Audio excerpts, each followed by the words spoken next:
fenômeno geológico da Terra intriga os cientistas. Pesquisa recente liderada pela Universidade do Sul da Califórnia, Estados Unidos, revelou que a rotação do núcleo existente no interior do planeta está desacelerando. A mais de 4.800 quilômetros da superfície, existe uma camada profunda, superdensa e ardente de ferro e níquel, quase do tamanho da Lua e tão quente quanto a temperatura externa do Sol, cerca de 5.400 graus Celsius. A interação entre a força da gravidade e o campo magnético terrestre fazem esse núcleo girar em velocidade um pouco maior do que a crosta. É como se fosse uma bola rodando independente dentro de outra bola maior que gira mais devagar. O novo estudo, publicado na revista Nature, confirma a tese de que essa camada mais interna do planeta está desacelerando desde 2010. As evidências sugerem que a mudança na velocidade de rotação acontece em um ciclo geológico de 70 anos, que uma hora desacelera e depois acelera, em momentos e ritmos diferentes.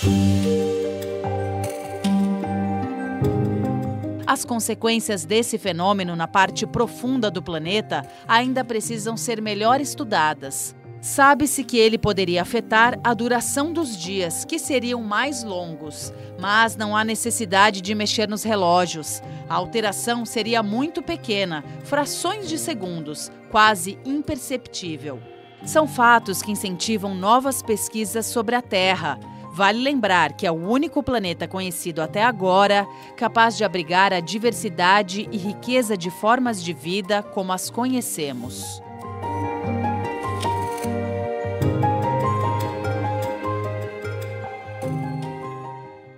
Está no ar o Repórter Eco e você é sempre o nosso convidado especial. Os temas de destaque: fogo no Pantanal, peixes curiosos e um pequeno paraíso no litoral paulista.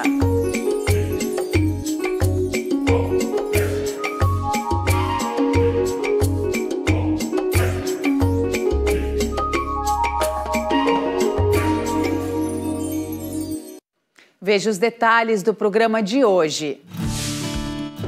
Especialistas afirmam que a escalada de seca e destruição na maior planície inundável do mundo é resultado de queimadas também na Amazônia e no Cerrado, muitas delas ações criminosas. Pesquisadores percorrem o Rio Negro, no estado do Amazonas, em busca de espécies de peixes elétricos. E a Ilha dos Arvoredos, no litoral paulista, é um espaço que promove o estudo científico e, ao mesmo tempo, o turismo ecológico.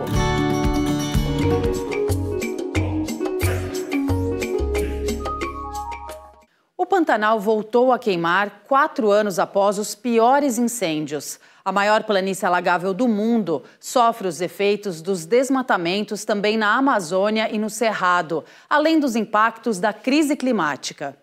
Um estudo mostra que foi o bioma que mais secou em 4 décadas.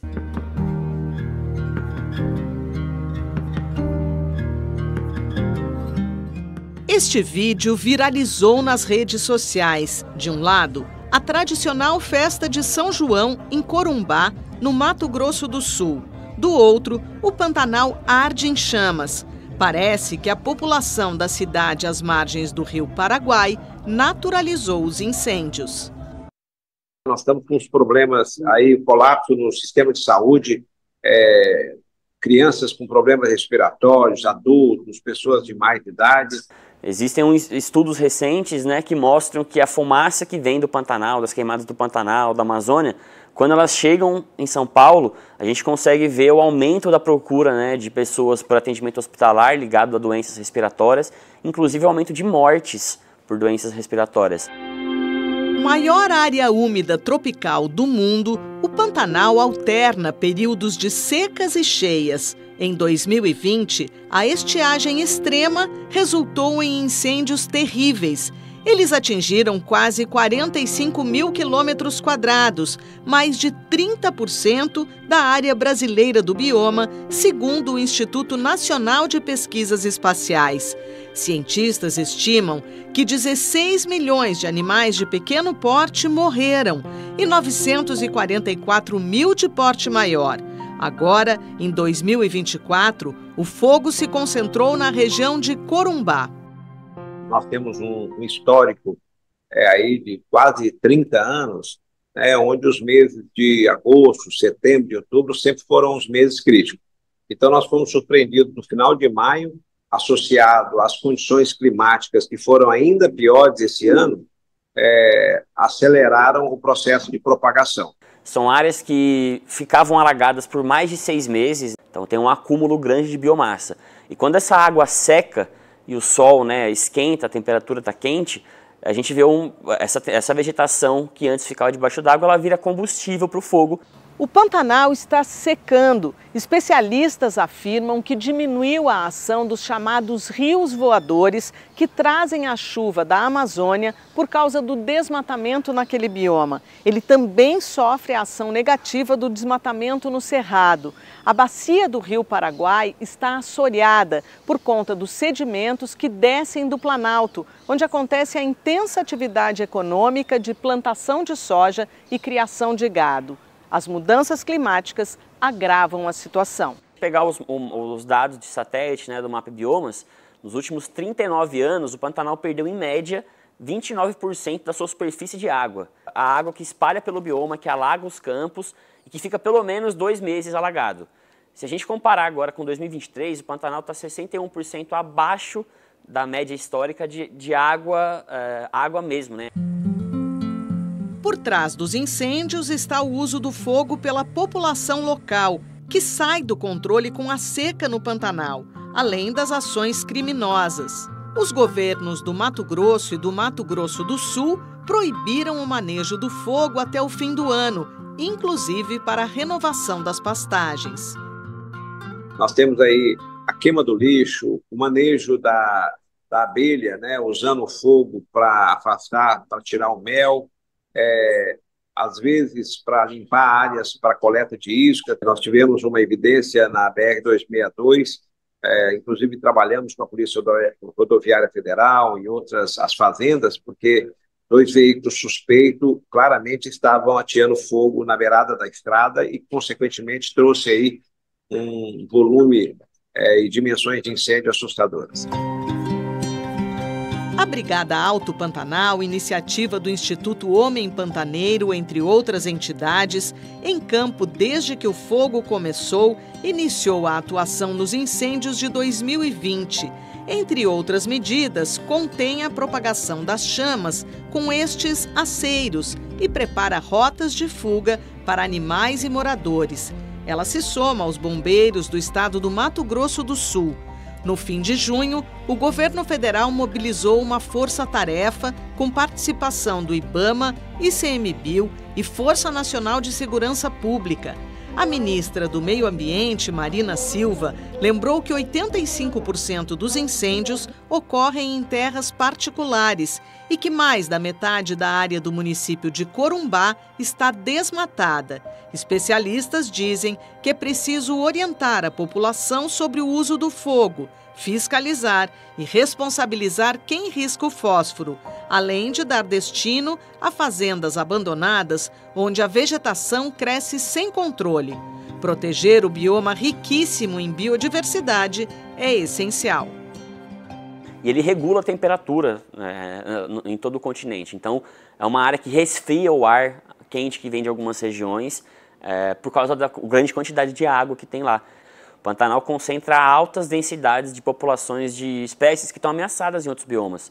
A onça-pintada, o tuiuiu, a ariranha, a arara azul, o cervo do Pantanal. Essa resiliência que o Pantanal que ele puxou do Cerrado, né, ao longo da evolução de 40 milhões de anos aí, de conviver com o fogo, ela vai perdendo. Então, muitas áreas onde o fogo passa uma vez, essas áreas começam a rebrotar, né?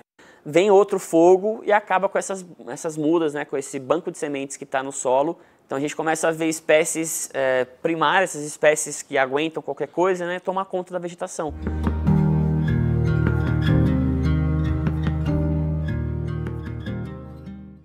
Agora vamos às principais notícias da área socioambiental. Junho de 2024 marcou o 13º mês seguido com recorde de calor na Terra. Foi também o junho mais quente da história, com temperatura média acima de 16 graus Celsius, segundo o Observatório Europeu Copérnicos. A área atingida pelo fogo no Brasil mais que dobrou no primeiro semestre deste ano. Levantamento da rede do MAP Biomas indica que as chamas destruíram cerca de 4,48 milhões de hectares de florestas entre janeiro e junho de 2024, um aumento de 119% em relação ao mesmo período do ano anterior. Amazônia, Cerrado e Pantanal foram os biomas mais atingidos.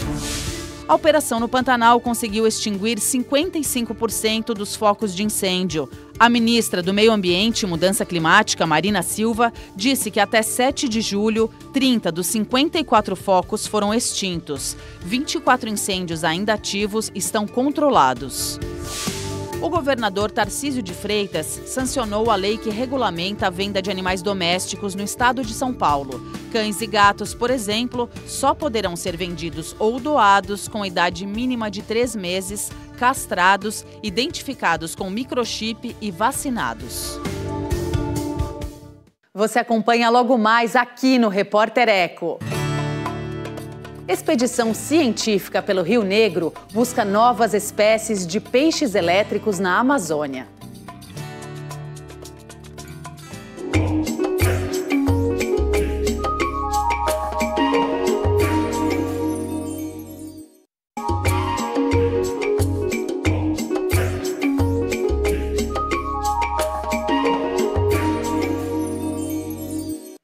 Uma viagem ao Rio Negro e afluentes marcou o reencontro de cientistas do Brasil e dos Estados Unidos 30 anos após a primeira expedição realizada na calha do Rio Amazonas.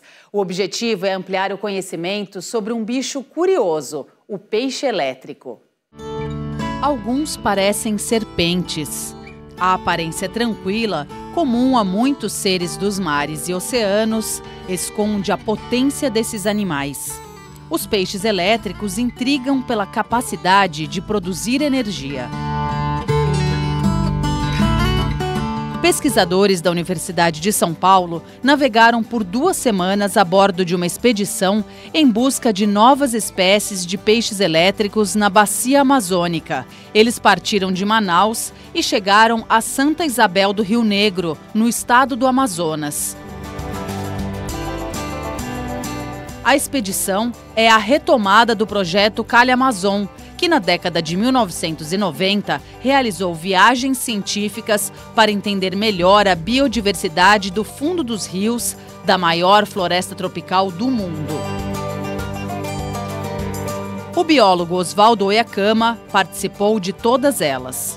Foram 3 expedições, 93, 94 e 96. Naquela oportunidade, então, com essa rede de fundo, né, que a gente chama de tamanho de trawlnet, foram coletadas aproximadamente 10 mil, eu acho, exemplares de peixe, essa é uma estimativa, né, e cerca de 500 e poucas espécies descritas. A técnica utilizada na época inovadora possibilitou coletas até 30 metros de profundidade e deu origem a muitas descobertas. A grande quantidade de espécies de peixes elétricos registrada pela primeira vez inspirou o novo projeto, específico sobre esses animais, apoiado pela FAPESP. O objetivo também agora foi, então, coletar material de DNA dessas espécies. Nós coletamos agora aproximadamente 130 espécies, talvez a gente chegue a umas 150 espécies coletadas nessa expedição. Isso aí vai formando assim, um arcabouço, né, de conhecimento para você conhecer realmente a fauna, né? A diversidade que a gente tem, e você só conserva o que você conhece. De acordo com o pesquisador, a região da Amazônia por onde a expedição passou ainda está preservada, Mas desequilíbrios em outras partes da floresta podem afetar a biodiversidade local. A quantidade de peixe que vinha era muito pequena, e de espécies também. Então era muito pequena e a gente começou a conjecturar, porque era impossível que num lugar daquele viesse muito pouco material. O professor do Museu de Zoologia da USP, Naércio Menezes, coordenou a expedição de 2024 para avaliar o estado de conservação dos peixes elétricos. Embora o Brasil abrigue uma das faunas aquáticas mais biodiversas do planeta, as atividades humanas ainda ameaçam muitas espécies. Focamos os nossos estudos nas regiões de cabeceiras dos rios, porque essas são as mais ameaçadas por desmatamento, mineração, construção de usinas hidrelétricas. E já constatamos e publicamos isso em um trabalho que existem espécies nessas áreas que não existem mais. Elas foram dizimadas totalmente e continuam sendo destruídas por causa desses fatores que eu acabei de mencionar. Os poraquês são as espécies mais conhecidas de peixes elétricos. O nome vem do tupi e significa o que coloca para dormir, uma referência às descargas elétricas que ultrapassam 800 volts. Eles chegam a 2 metros de comprimento. Tem pessoas que levam um choque e quase desmaiaram em função da potência do choque elaborado por essa espécie. Todos então emitem, mas as espécies de pequeno porte não têm a produção de descarga muito forte. Os cientistas descobriram que, além de uma ferramenta de defesa, a energia gerada por esses peixes é usada para caça e comunicação. Pouco se sabia a respeito dos mecanismos que determinam a transmissão de eletricidade, tanto para os peixes utilizarem na alimentação, como afugentar inimigos indesejáveis, digamos assim.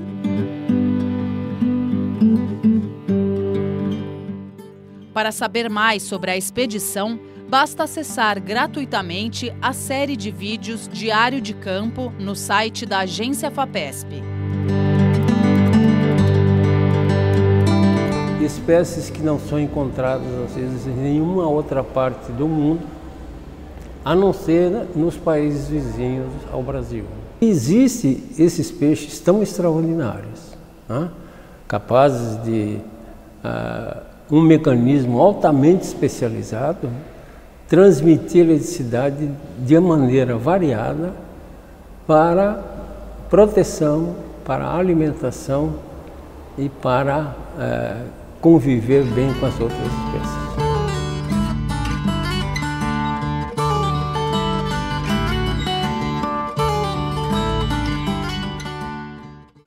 Veja a seguir aqui no Repórter Eco.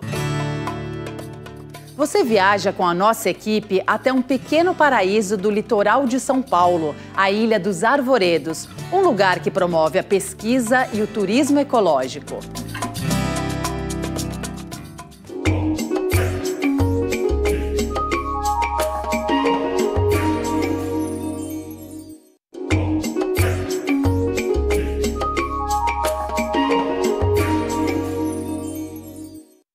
A Ilha dos Arvoredos é um pequeno paraíso no litoral paulista e recebeu um prêmio inédito de turismo sustentável, o selo internacional Green Key, concedido a partir de critérios de avaliação como gestão da água e dos resíduos. A ilha é considerada um laboratório a céu aberto, um lugar que alia a pesquisa científica com a preservação da natureza.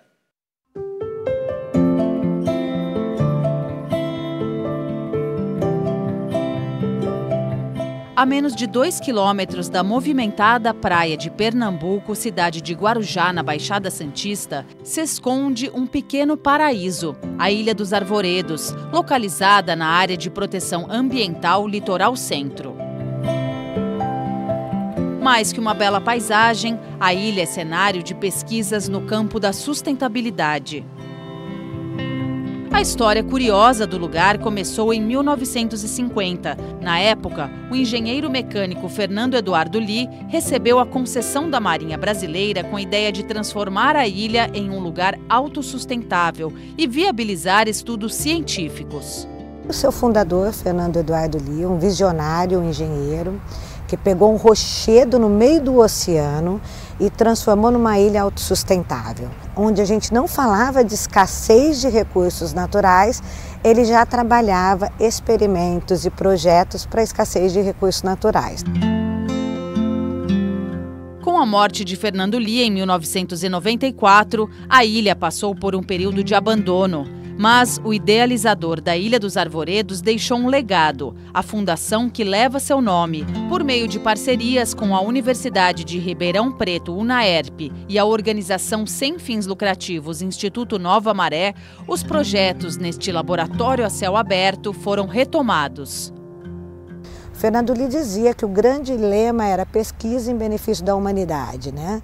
E ele acreditava verdadeiramente que o ser humano sobrevive em qualquer local no momento que ele faz uma aliança com o meio ambiente.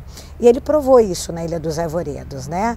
No meio do oceano, ele criou um ecossistema onde o ser humano poderia sobreviver lá dentro, né? Quem anda pela ilha vê de perto os experimentos que aliam inovação tecnológica e sustentabilidade. Compostagem de resíduos, captação de água de chuva, produção de energia limpa. A Ilha dos Arvoredos é linda, né? Mas ela traz para o pesquisador um substrato muito interessante, que é o extremo do ambiente. Então ali você consegue perceber como que estão as situações de mudanças climáticas, como é que está a situação de marés, a situação de vegetação, de vento. Então o ambiente é extremo.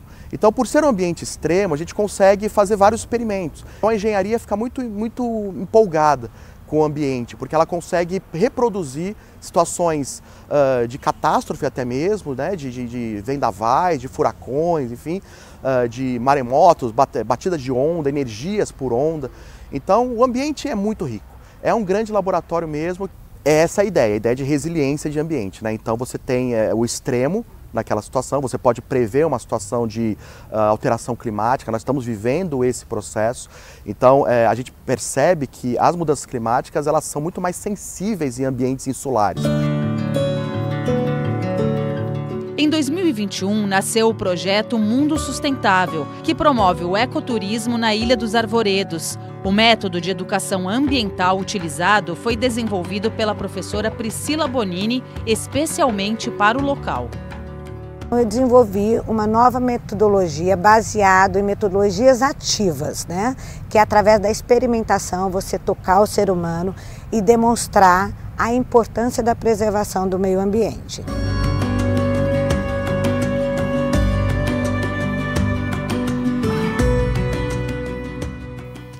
Um grande laboratório natural. Há décadas, a Ilha dos Arvoredos é palco de pesquisas científicas, mas desde 2021 abriu para outra atividade, o ecoturismo.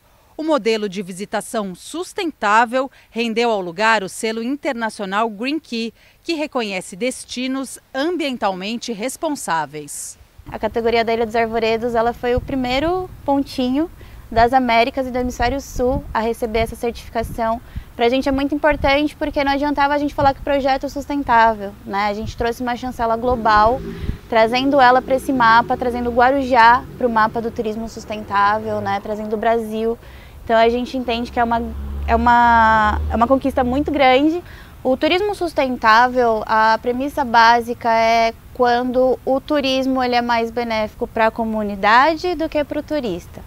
Então, como que a comunidade vai receber de forma harmoniosa, trazendo a cultura, trazendo a história.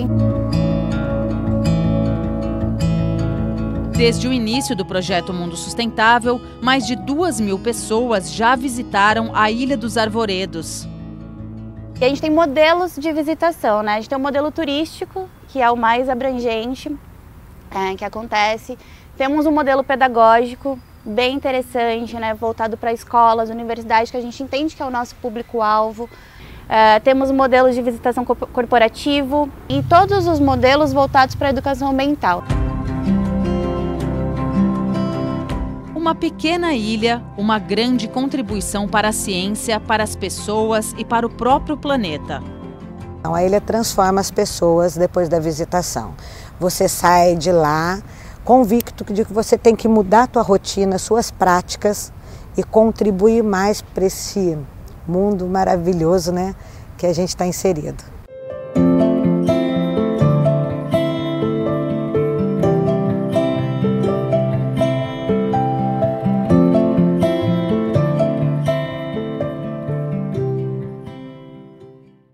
Por hoje é só. A gente se encontra no próximo Repórter Eco com mais projetos, ações e pesquisas por um mundo melhor e mais digno para todos. Até lá!